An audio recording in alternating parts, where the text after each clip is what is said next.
Welcome to Man's Search for Meaning. This is our third episode of the second season, the solo cast sessions. And I'm quite excited to record this episode because it's one that's really long overdue. I actually wrote the basis for this episode a while ago, and I just didn't get to record it. So I found it in one of my notes the other day, and I thought to myself, this will be a wonderful opportunity to share this. Because if you notice that the headline of the episode is how to get good with women, but there's like quotation marks around the get good, because I think that what I'm about to show you can certainly solve your problem around getting good with women, but I really don't think that there is such a thing as being good with women. A lot of men see men out there who find it easy to talk to women or to have relationships with them, and a lot of men might think, and maybe you're amongst them, is like, what do these guys have that I don't? What they have, you have. You just need to know how to access it, okay? And I think that what I'm about to share with you today is going to be very, very different than what you expect to receive, but I also think that it will help consolidating a lot of the maybe turmoil that you have in your head around why is it that you're really shy around women, or you just can't get a relationship to work. At any rate, this is my little intro here for the episode. I hope you enjoy that episode.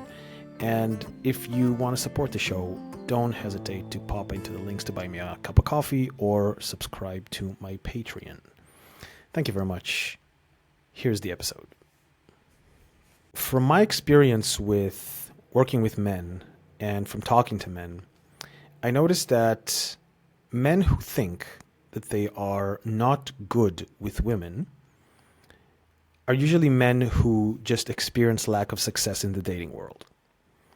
Whether it is they've had a few relationships and none of them seem to work and they don't know why, or they haven't been able to actually get a proper date, or they've just been too timid to actually approach a woman, or they just had negative experience with the other sex.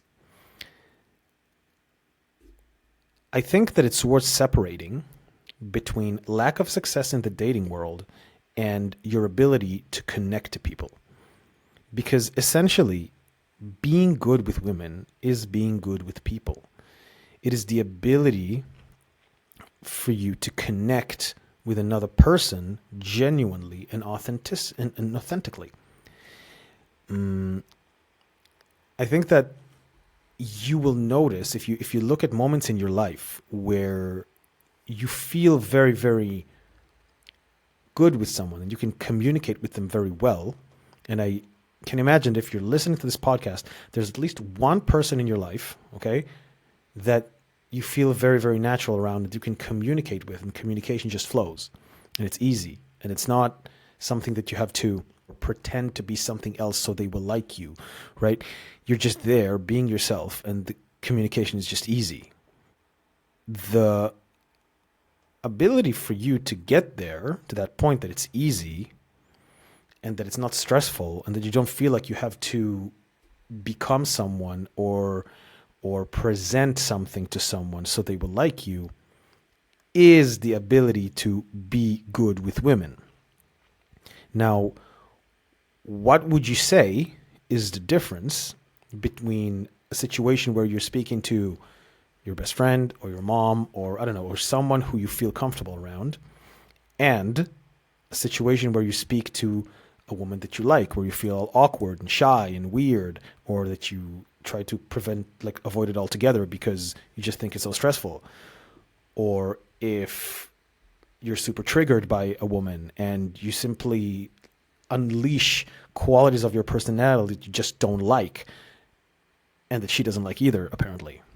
What do you think is the difference between them? The difference between them is that there is a certain discrepancy with how you see yourself in the moment and how you communicate it outwards. In other words, there is a certain blurring of the center of the mandala, as I call it, right? Carl Jung talked about the mandala as a kind of like a like a parallel to human consciousness, where the center of the mandala is always round and clear, but the outer parts are always endless complexities that reflect against each other, right? In other words, when we see the center of our mandala, when we are really at peace with that center and we see ourselves and we're just looking at it without judgment, without without hyper self-consciousness or self-awareness, at that moment we can relax, and because we don't feel like we need to be something else. There is no judgment that is like that is referred towards the self, right? In these moments, you feel more natural. So in some sense, being able to communicate with people is being able to have that inner knowledge minus the judgment about that inner knowledge or about who you think you are. And as a result of that, your frequency will change and everything you say and do will change.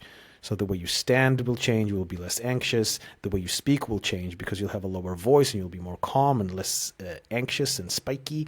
Okay? You will think less about pleasing and appeasing or appearing a certain way so someone would like you because you already like yourself. And essentially, this is, and the reason why I said that what I'm about to say is very, very different to what you hear usually is because when you look around online with most dating coaches, especially for men, around how to get good with women, they will teach you a series of techniques or a series of systems or like the reason why the manosphere content is so appealing is because it methodolizes a word, but it turns human connections into like a logical materialistic method where they say, okay, all you have to do is gain status and gain power, or all you have to do is essentially be a high value man, whatever the fuck that means. And as a result of that, women will come to you and they will want to be in your company. Now, all that might be true because humans are indeed attracted to status, and some women might be attracted to you initially if you become a high value man, right? If you have a high livelihood, if you're properly dressed, if you take care of yourself, if you look good, if you can express yourself clearly, some women might find that appealing, and that's totally understandable. However, if your inside is all messed up, it will come out in some way, okay? Now, you can condition yourself all day and appear like you are truly confident and truly happy with yourself and truly proud of yourself, where if your inside is full of self-hate and self-criticism and self-judgment, it will manifest itself somehow. And this is why, from my experience, when I speak to people who's been through the manosphere content or who is holding the approach of, I need to be a high-value man, these people are never truly happy.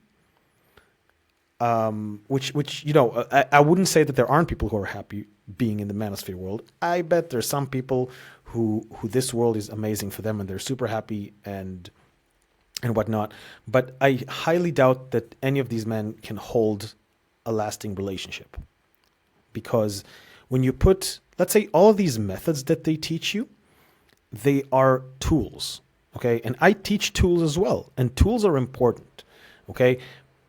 But the thing about a tool, like let's look at a spoon. A spoon is a great tool to make a soup, but it's not a recipe, right?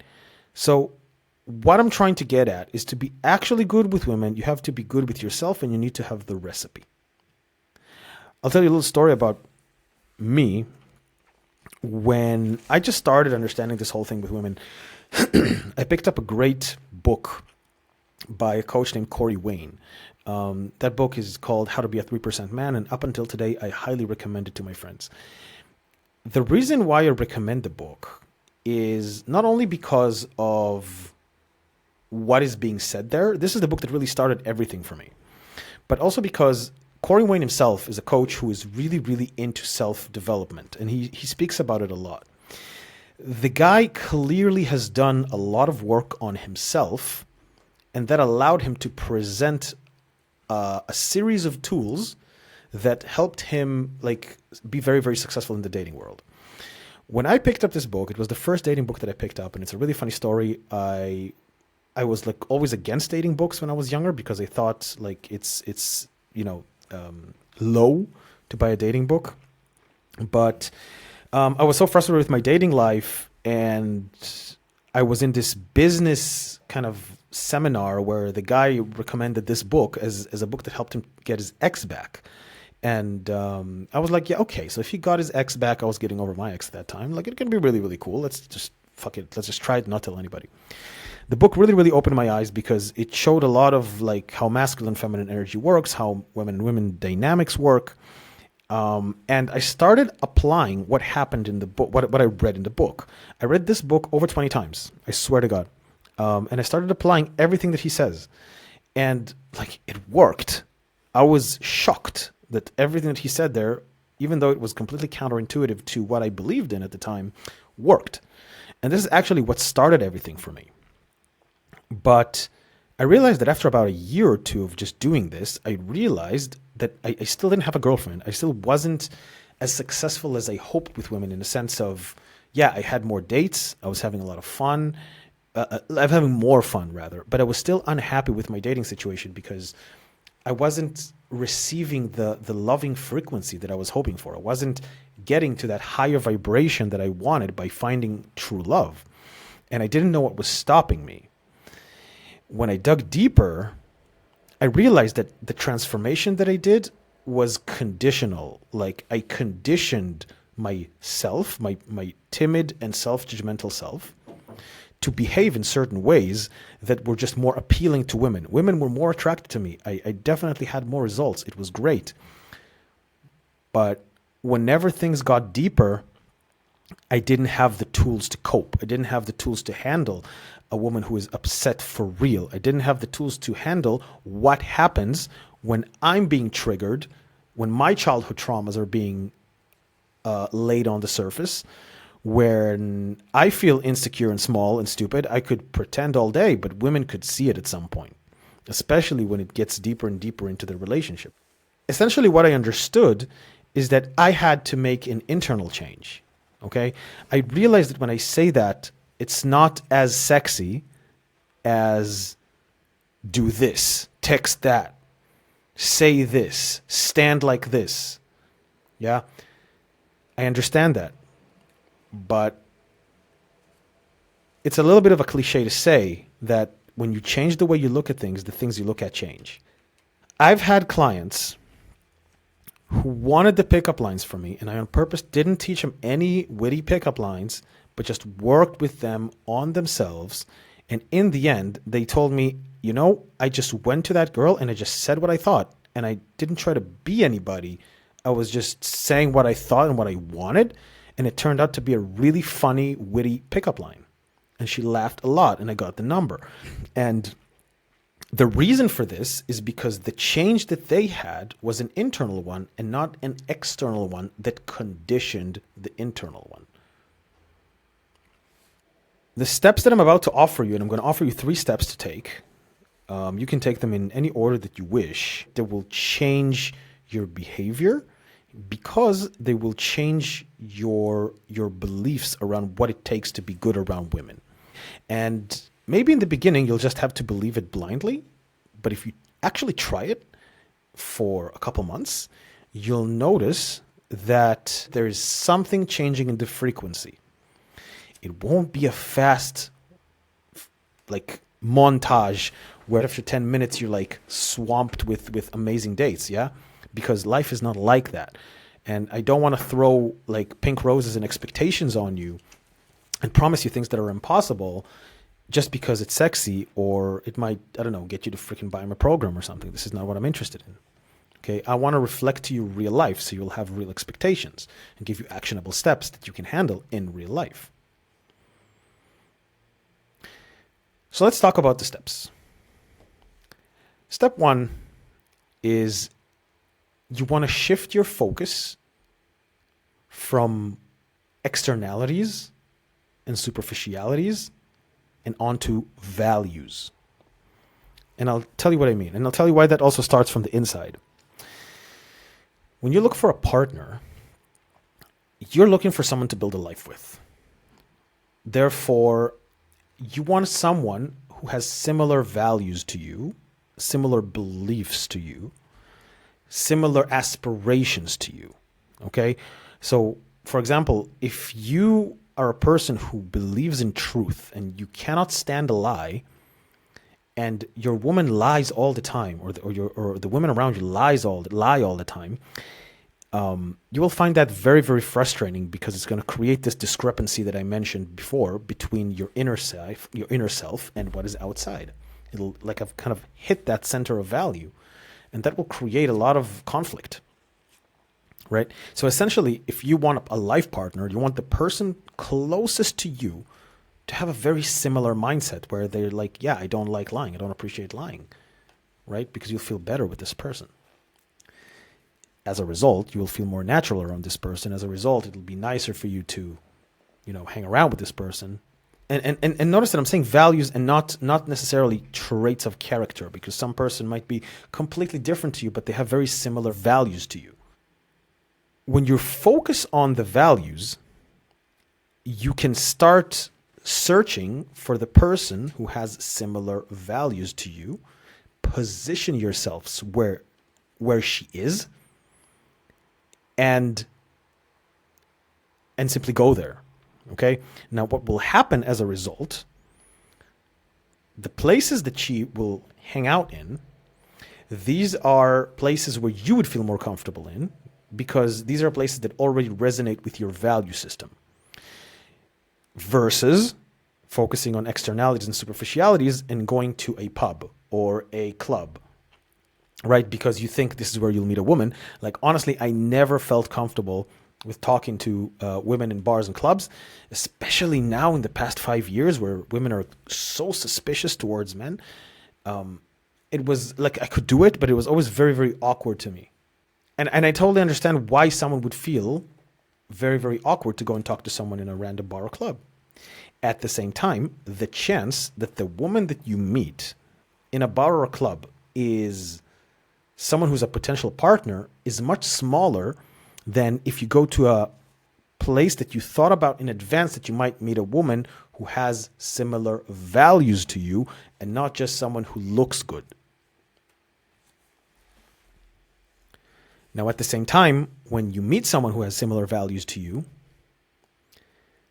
there is an automatic feeling of self-acceptance.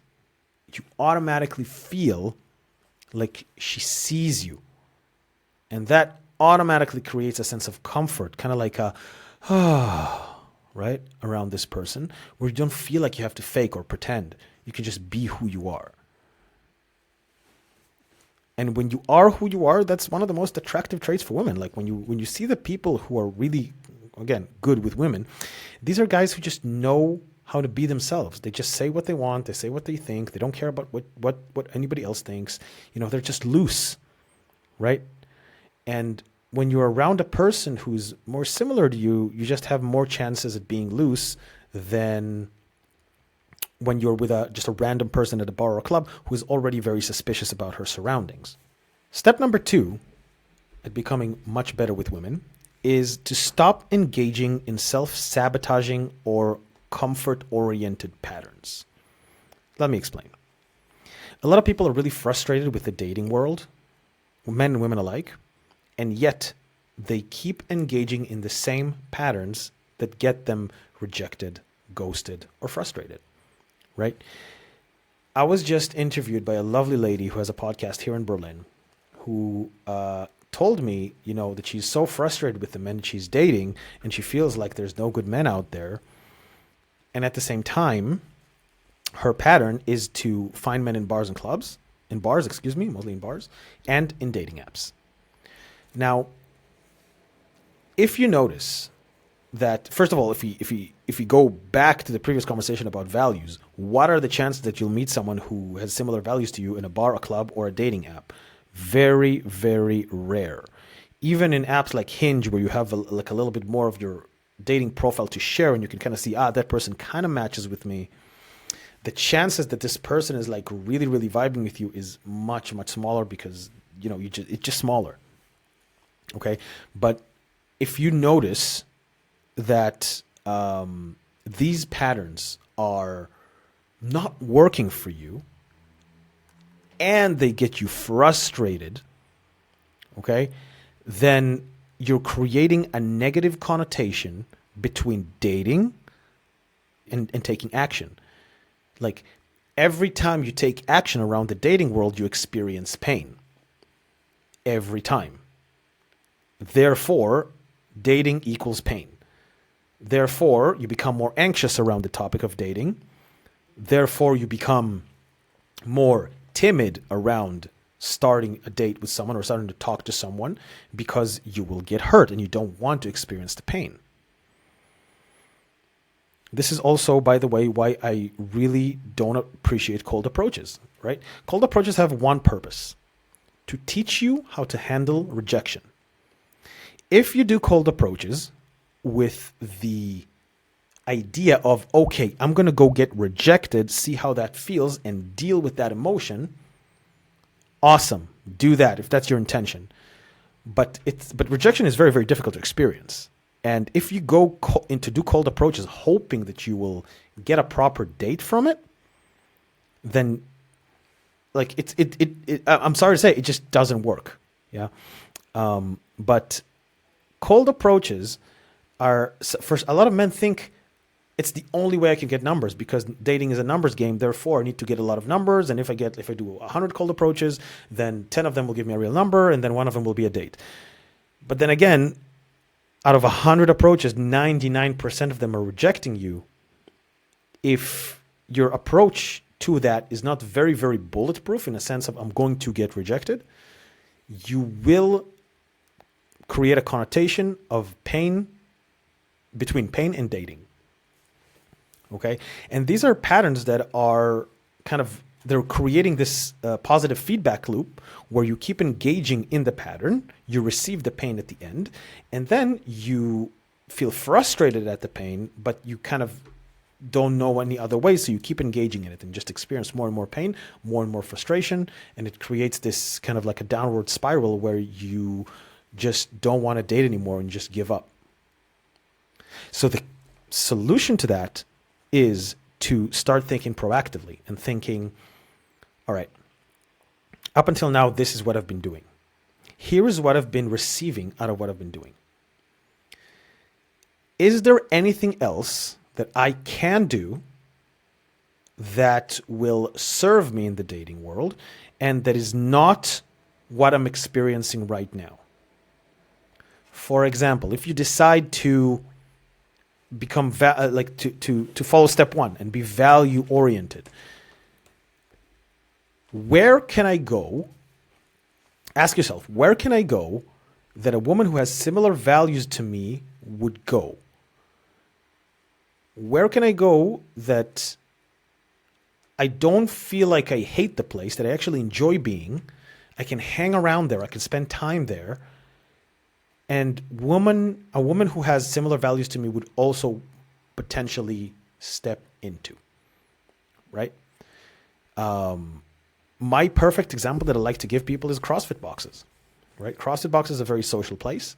People who are fitness oriented go there, so they have similar values. They like to work out hard. They like community.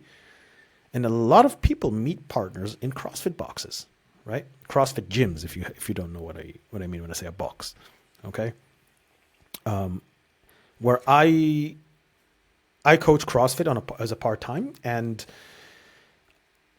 a lot of people meet their partners there simply because of the fact that there's like-minded people, similar values, similar mindset, and they just meet each other, work out together, have fun together, talk together, and that's it. Think about a community that has similar values to you and a wide influx of people that you can go to and hang out there. This is what I call a well. I recommend, this is one of the ways that I recommend, the most favorite way that I recommend men to go and meet women, to create a well. you might meet less women than if you do cold approaches, right? Or if you you might see physically less women than if you just scroll left and right all day on Tinder. But that's how human interaction is made to be. You're not meant to meet 5 women a week. It just doesn't make any sense. Yeah? You're meant to meet 1 woman every couple of months. Yeah? And it's rare that you meet someone that you really like and that she likes you back. Okay? Moreover, if you're in these communities, you will already feel a little bit more in your element because you're already in a place that is similar to your value system, right? So here you are already taking proactive steps towards a value-oriented system to allow you to step into a higher frequency when it comes to dating and not stay in the low frequency of, I don't like this, this is not fun, I don't meet anybody I like, all men are trash, all women are sluts. You know, this type of low frequency that's just full of hatred and resentment that doesn't serve anybody, not you and not the people around you.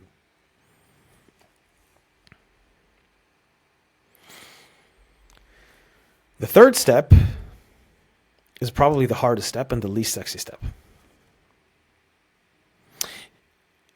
If you notice what makes a lot of men bad with, or women, to be honest, but a lot of, I'm referring to men here, but if you notice what makes men the most unsuccessful with women, especially in the early phase of when you're just getting to know each other, is when they become hyper self-aware. It's when they start analyzing every word, when they start really thinking how every text should come out as, they fear how they should come off as. And this is created because of that discrepancy that I mentioned before between the self and the outside. Okay? Essentially, in order to become less self-aware, which is literally the one thing that limits you with being yourself around women, you have to go deep and you have to understand the complexity of the mandala. What that means is you have to understand how your inner rhetoric is in, what kind of inner rhetoric you engage in. What is the dialogue that you engage in when it comes to yourself? How does that feel in the body? Connect the body to the mind. I realize that what I'm saying right now is very abstract for some of you, and it's only because this is the process that requires the most guidance, in my opinion. Okay, finding that inner rhetoric, finding and tracking those words that you say to yourself that are demeaning and judgmental, finding that part of you in your body that feels demeaned and judged, and be with that energy. Try to heal that energy. Like, one of the most beautiful things that can help, I think, people get an immediate feeling of of what I mean is if you find something that you feel deep shame around, deep shame, and try to express it out loud around someone in a judgment-free space. So this means get a coach, get a therapist, maybe your best friend, right? And go and tell that best friend, for example, let's say you don't have a coach, you don't have a therapist. Go on your best friend and tell him, hey, listen, I have something to tell you. It's really, I'm feeling a lot of shame around it. And it's going to be very vulnerable. I don't want you to do anything. I just want you to not judge me when I say it to you or around you. Is that okay? Probably they'll tell you yes, if they're a good friend. And then just say it. Notice that there will be a response in your body to what it is that you just said. Your body will feel it, maybe in your solar plexus, in your gut, in your heart. Maybe you'll want to cry. Maybe you'll want to scream. But there will be a bodily response to what you just said. What you also notice is that a little bit after, you feel better. And maybe that pain that you had from this shame isn't as bad as it was before. What that means is that you've essentially opened the door to healing, because shame is essentially a wound that is in your psyche, that is deep there for whatever reason. It's there. And we try all the time to ignore it and not talk about it, or hide it from people because we think we're shameful about it, right? We think that if people would find out, they will reject us. They would not want to have anything to do with us. But you'll notice that when you're open about those things, a lot of people who love you truly will be very, very receptive to hearing those things that you're so shameful of. And they'll give you love for it too, just because it's very brave of you to say those things. But the point is that when you do these kind of things, when you engage in this type of activities, right, that you look for the source of pain, you don't look at it with judgment, but you're trying to understand it and you're working with it. And it's a process that takes a long time and it's never ending, really. But when you do this work with yourself, when you get to know yourself and find compassion to yourself and not judgment while being alone, or while doing that work by yourself, then everything that is making you self-conscious and self-aware around other people will not be as bad because you've seen it before by yourself, right? Everything bad there is to say about you that you've said to yourself, you've said before, you know why you said it, you realize what is the origin behind it, you experienced this bodily sensation before, but this time you can be with that feeling. Why? Because you're well versed in being with that feeling, right? You're not trying to make it go away. You're not panicking. You're not stressing because it didn't catch you off guard. Because, hey, I've been here before. I've already said all these worst things about myself before.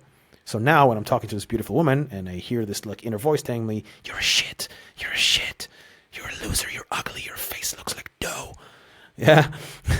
then I'm like, okay, voice, I hear you. We've been here before. Can you I hear you. Let's just talk about it later. Leave me alone. Yeah. And the reason why I'm saying this is because this is experience talking. Experience with me, with my clients, like this is experience talking. Some people don't have that voice. The people who you see, and this is why there's some people who just like, you just see them, they're just good with women. They've never done any self-help. They're just happy to be around people and connect. There are people like that who are super fortunate, you know, but I was never like that. And a lot of the people I know were not like that. And learning how to work with that endless mechanism of negative thoughts that is our mind, and learning how to work with pain and how to frame pain is one of the most efficient processes that you can use in order to be less self-conscious. And so these were my 3 steps around how to get pretty good with women. I know that this is not as sexy and as attractive as do this, say that, text this. I also have content that helps you how to do that. But I noticed that from the guys who I've worked with, I don't want to say that all the guys that I work with have been success stories. I've had some that have been success stories and some that have not. The ones that are success stories are the ones that did that inner work that I mentioned. And if you look at my, I have a course called the Modern Masculinity Club, where it has over 16 hours of lectures and ways to handle things and how to, and out of these 16 hours, you have something like maybe 4 about all these technicalities and stuff like that, like how to handle a date, what to say, how to sit, and all that kind of stuff. And all the other 12 are literally around how to explore yourself.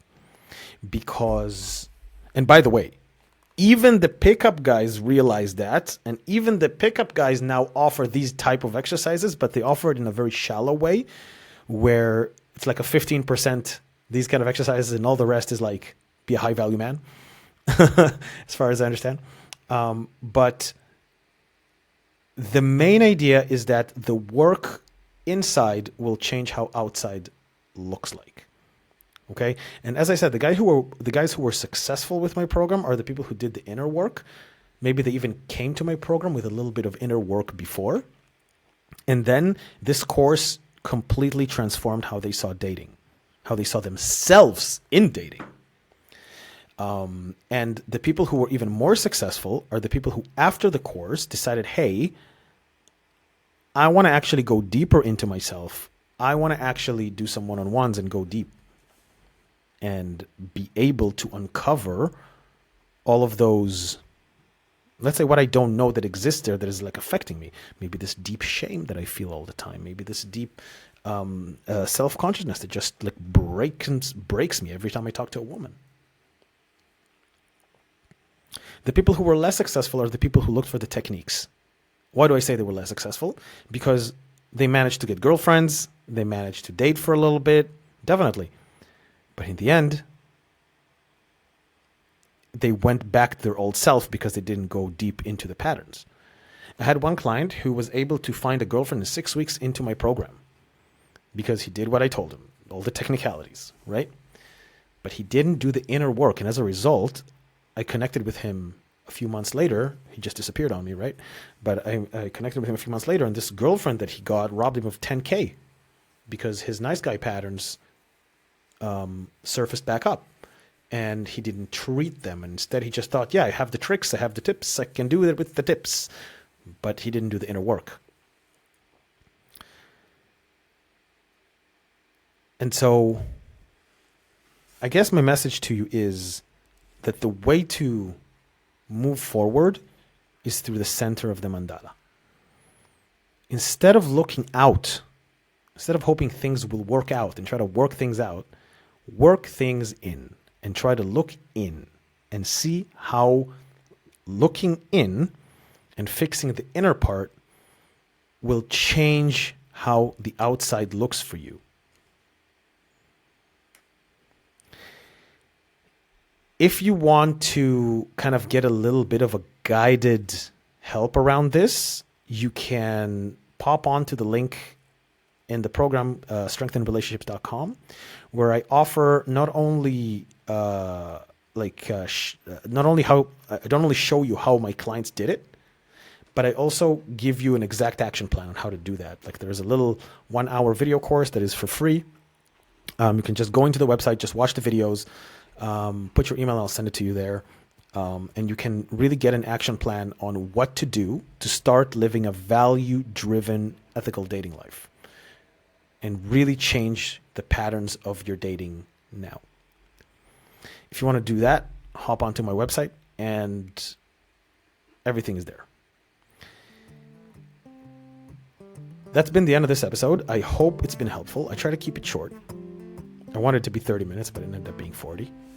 But it is what it is. I hope that you find this helpful. If you did, please shoot me a DM, send me an email, tell me that you liked it, because I really want to give you guys value. If you didn't, also let me know. If you want to help me with the show, if you want to support the show, you can hop onto the links down below, buy me a cup of coffee, or sign up to my Patreon. That would be really, really nice.